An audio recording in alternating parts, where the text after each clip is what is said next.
The testimony would show that the defendant did not return the children on August 17, 2025, but they met on August 19, 2025 to return the boys. The reason being, she says she did not receive the order for the return of the boys until after the 17th. Caleb and Zachariah were brought to the exchange location in Battle Creek. Caleb was turned over to the plaintiff, but Zachariah would not get out of the defendant's car. The defendant left with it. The court has heard extensive testimony concerning the issues before the court.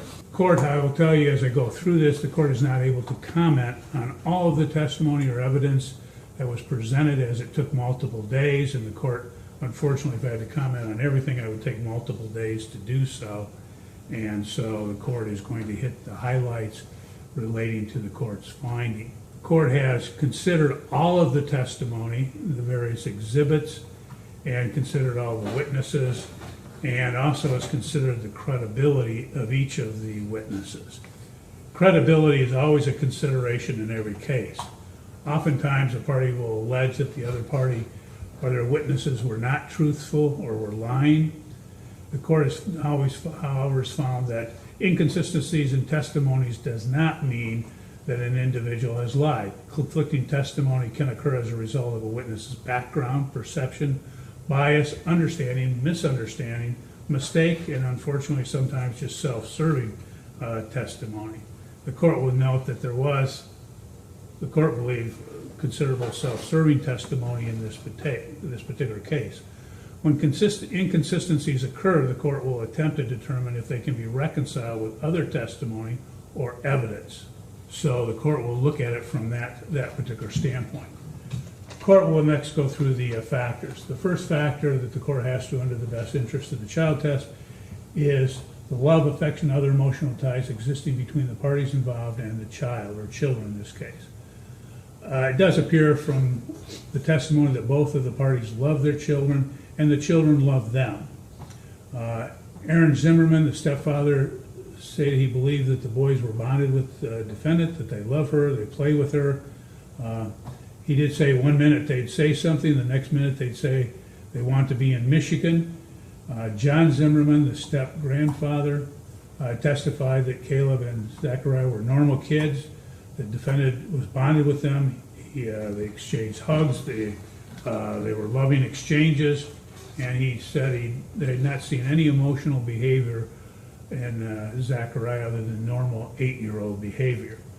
Victoria Lambus, the defendant's co-worker, testified that the defendant loves the children, they love her, they would exchange love, hugs, they would tell each other that they loved each other, etc. Miguel Galindez, the plaintiff's father, testified that plaintiff interactions with the children were phenomenal, that the children react to plaintiff as a parent. They engage with each other, they laugh, they joke, they never express fear of the plaintiff, and both parties testified about the love and affection they gave and received from the children. Also, the plaintiff testified that the children loved both of them. As a result, the court will find that this factor weighs equal as to both parties.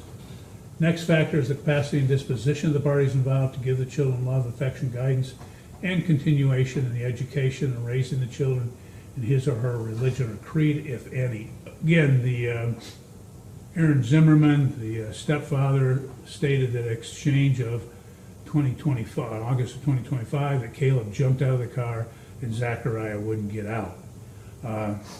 He said that the defendant tried to talk to Zachariah about getting out of the car, and Miguel Galindez, the grandfather, testified about the defendant's discipline and said that when he was around, when the parents even either lived with him, that she would frequently yell at the children. As a result of the 2.5 years in the plaintiff's care that they had settled in, that they had a homeschool and community record in the plaintiff's home, the court will find that this factor does favor the plaintiff father.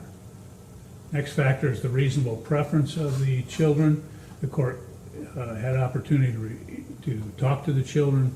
The commencement of this matter, and the court is taking their preference into consideration. Next factor is the willingness and ability of each of the parents to facilitate and encourage a close and continued parent-child relationship between the child and the other parent. In this case, the court would note that Mr. Zimmerman testified that defendant would make calls to the boys, and basically he wouldn't be able to reach the boys, wouldn't have return phone calls, etc. The defendant testified and said that the plaintiff did not encourage calls or return calls, but court notes that the plaintiff has alleged the same thing. Plaintiff testified that defendant did not attempt to get Zachariah out of the car when the parties met on August 19, 2025, and plaintiff testified that he did encourage the boys to call defendant, but they didn't always do so. And he stated that when he got the boys initially back in February of 2023, that he did that because he realized there was a problem in the defendant's home, and he wanted to protect her image in the mind of the boy. It does appear that, obviously, with regard to this factor, that there were shortcomings on behalf of both of the parties. And the court notes the biggest and outstanding one is the fact that the defendant did not comply with the court's ex parte order, or the order of October 8, 2025, reinforcing and affirming that particular order. Court notes that, again, I've stated that the court entered an ex parte order on August 13, 2025, ordering defendant to return the boys on August 17, 2025.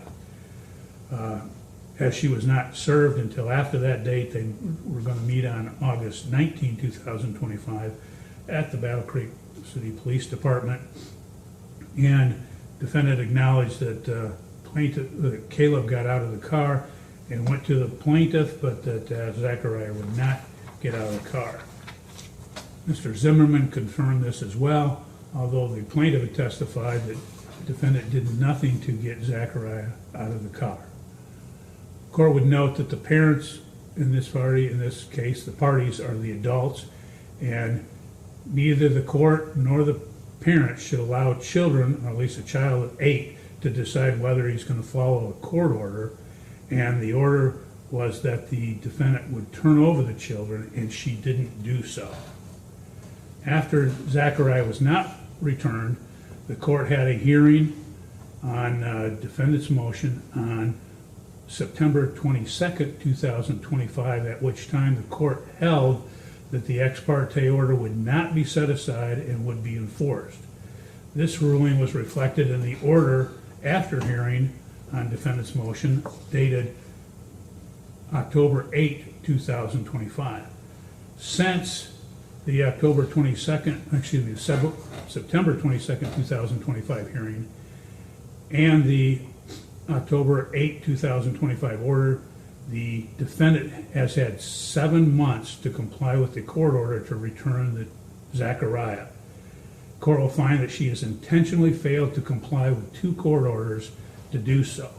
The court will find her in contempt of court, and the court, as a result, could sentence her up to 90 days in jail. I'm not going to do that, but I am going to order and sentence her to 7 days in jail with the Calhoun County Sheriff's Department, and she shall remain in jail after the 7 days until such time as Zachariah is placed in the custody of the plaintiff. So in the event that she fails to comply at this particular point, that's why I wanted Zachariah here, so the plaintiff can take the child with him on today's date. If that doesn't happen, then she will remain in jail until the child is turned over to the plaintiff.